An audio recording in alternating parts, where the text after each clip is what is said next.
ઓમ શાંતિ મિત્રો। આજે આપણે પહેલાં 2 મિનિટ પરમાત્માને યાદ કરીશું અને પરમાત્માની યાદમાં આપણે ચોળાફળીનો લોટ બાંધીશું। સૌપ્રથમ મેં આ 1.5 વાટકી બેસનનો લોટ લીધો છે। બેસનનો ન હોય તો તમે ચણાનો પણ લઈ શકો છો। અને આમાં મેં એડ કર્યો છે દોઢ સાયલા જેવો છે આ, અને 1 વાટકી મેં અડદનો લોટ એડ કર્યો છે। આ બધું આપણે મિક્સ કરી લઈશું। પછી આપણે સ્વાદ પ્રમાણે મીઠું એડ કરીશું એમાં। અને આપણે તેલ જો તમારે નાખવું હોય તો નાખવાનું, નતર ન નાખો તો પણ ચાલશે। આમાં હું થોડુંક અમથું 1 ચમચી જેવું લઉં છું। હવે આપણે આ લોટ બાંધી લઈશું બધું મિક્સ કરીને। આ રીતે આપણે જેવો રોટલીનો બાંધવી એ જ રીતે બાંધવાનો છે।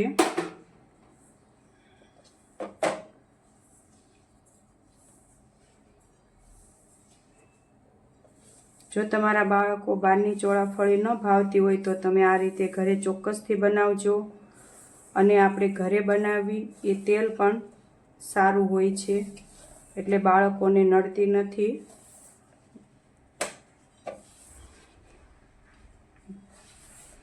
ખાવામાં પણ એવી જ થાય છે, તમને એમ જ ન થાય કે આ ઘરે બનાવેલી છે એમ।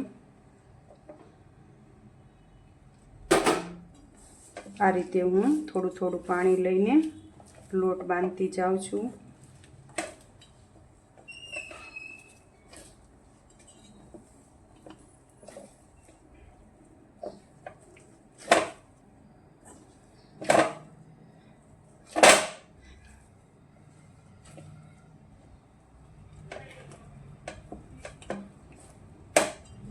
બેસનનો હોય એટલે આ માટે થોડો આમ ચીકાશ જેવો લાગે છે, પણ એવું લાગે તો તમે થોડુંક તેલ પણ લગાવી શકો છો, અથવા થોડોક લોટ લઈ અને હાથ કોરા કરી શકો છો।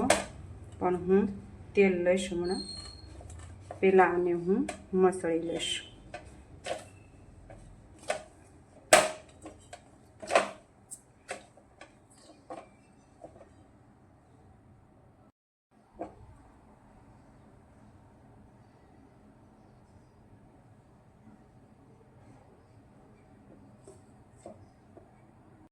તો આ રીતે આપણો લોટ બંધાઈને રેડી થઈ ગયો છે। હવે આ રીતે આપણે એને 5-10 મિનિટ મસળવાનો છે। આ રીતે આપણે એને મસળી લેવાનો છે। થોડોક ચોંટે તો તમે એમાં તેલ લગાવી શકો છો।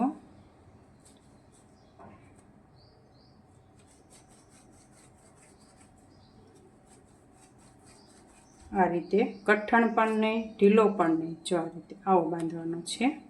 જો તમે હાવ ઢીલો બાંધશો તો તમને વણવાની મજા નહીં આવે। આ તમને વણતા એકદમ સરસ ફાવે છે। જો આ રીતે આપણો લોટ બંધાઈને રેડી થઈ ગયો છે। આ રીતે એકદમ લીસો લોટ કરવાનો છે। તો દેખાય છે મિત્રો, એકદમ લીસો લોટ થઈ ગયો છે।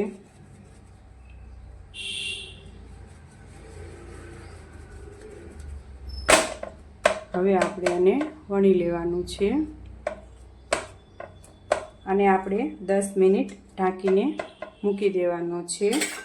તો હું 10 મિનિટ માટે ઢાંકીને મૂકી દઉં છું।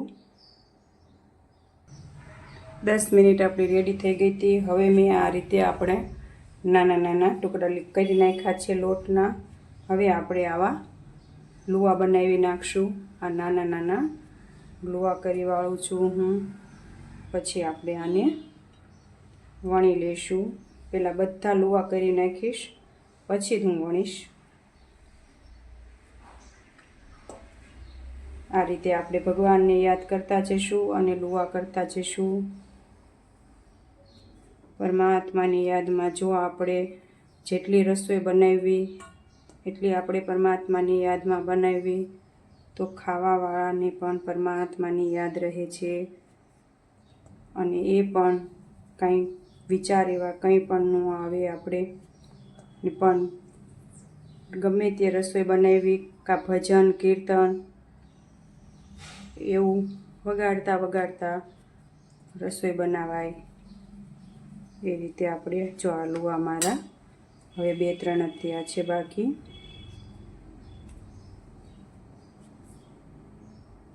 આ રીતે આપણા બધા લુવા રેડી થઈ ગયા છે. હવે આપણે આને વણી લઈશું.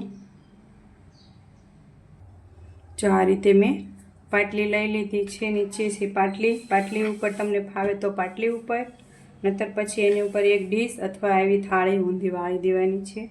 પછી એમાં આપણે વણીશું આ રીતે. હવે આપણે એમાં વણી લેવાની છે.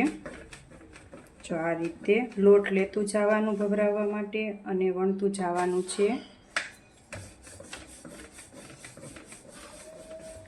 મેં આપણે હાવ પાતળી વણવાની છે આને, ખાખરા જેવી.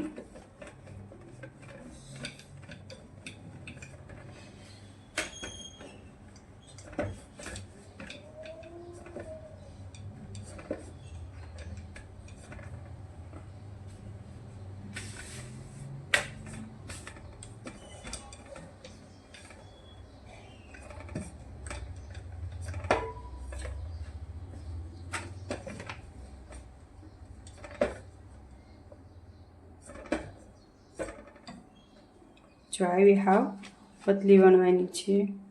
રોટલી કરતાં પણ સેજ પતલી રાખવાની છે. આ રીતે આપણે આવી બધી પૂરી આવી રીતે વણી લેવાની છે. ચોળાફળીની બધા રોટલા તૈયાર કરી નાખવાના છે આપણે. પછી એને આપણે સૂકવવા મૂકીશું. પહેલાં બધા સરસ રીતે વણી લેવાના છે. જો આને તમે વણતા જાઓ ને તળતા જાઓ એમ ન મેળ પડે, એટલે પહેલાં બધી આપણે વણી લઈશું.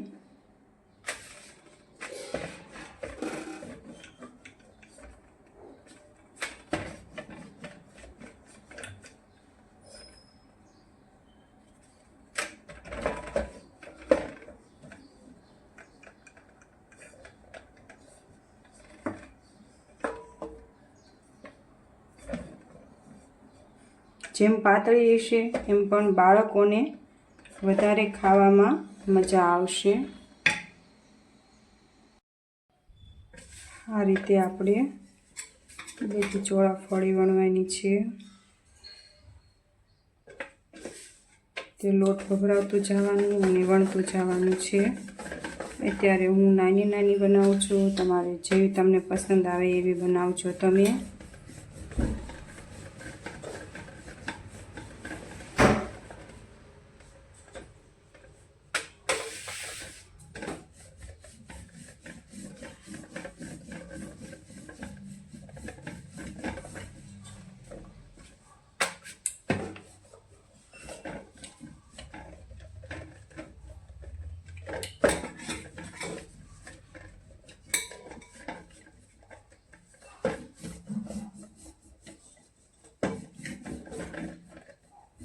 જો આ રીતે આપણે વણી લીધેલ છે. પતલી એવી જ કરવાની છે. શાંતિ મિત્રો, જો આ આપણે ચોળાફળી વણેલી આપણે સૂકવવા મૂકી હતી. આ રીતની સૂકવવા દીધી છે. હવે સૂકવાઈ ગઈ છે. હવે એને આપણે આવી રીતે કાપા કરી લઈશું.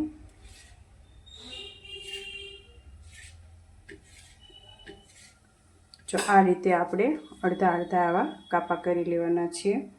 તો આ રીતે હું બધાને કાપા કરી લઈશ.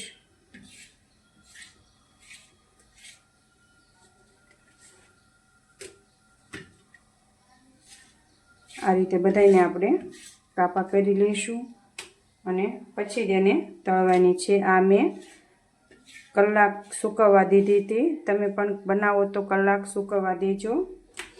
જો આ રીતે આપણે બધા મેં કાપા કરી વાળા છે અને સરસ રીતે થઈ ગયા છે. હવે આપણે આને તળી લઈશું. જો અડધી મેં આવી રીતે કાપા કર્યા છે અને અડધા મેં આ રીતે પીસ કર્યા છે બધા. તો હવે આપણે એને તળી લેવાનું છે. તો તળવા માટે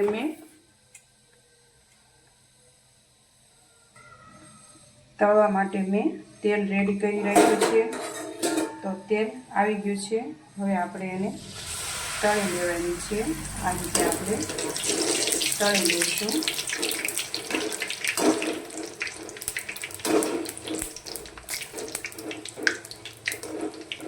મીડિયમ ગેસ રાખવાનો છે આપણે, બહુ ધીમો નહીં અને બહુ ફૂલ. આ રીતે આપણે તળી લેવાની છે.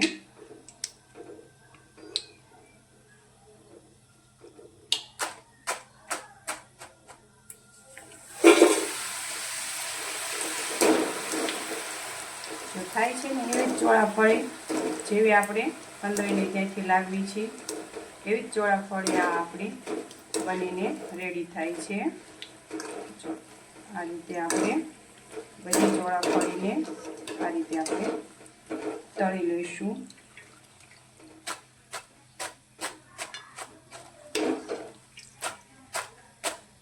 આ રીતે આપણે કરવાથી તેલ ન રહે.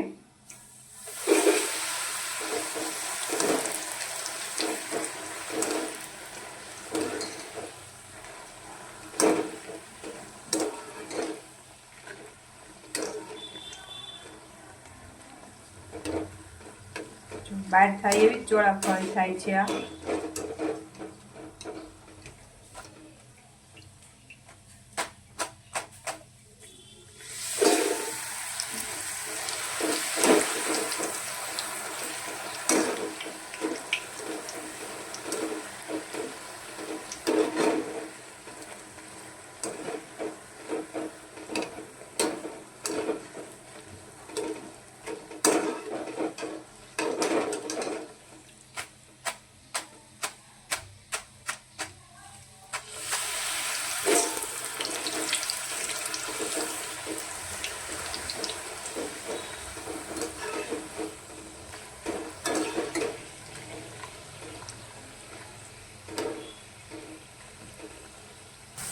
જો આ રીતે આપણે આ ચોળાફળી પણ તળી લેવાની છે.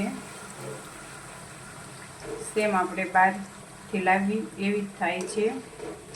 આ રીતે આખી ચોળાફળી તમારે તળી લેવાની છે.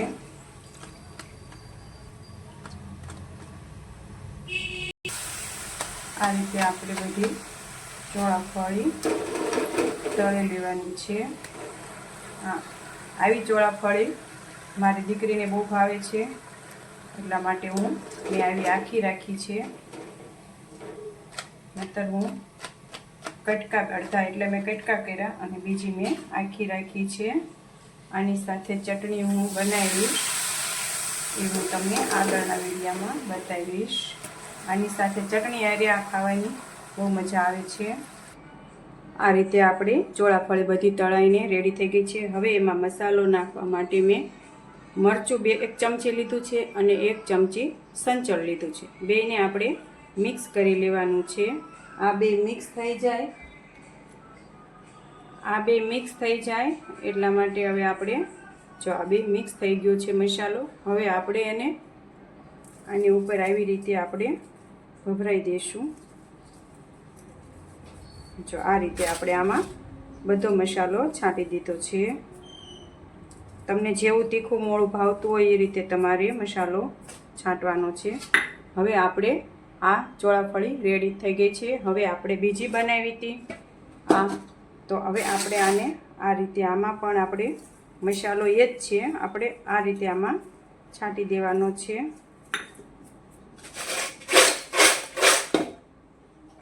જો થઈ ગઈ છે રેડી.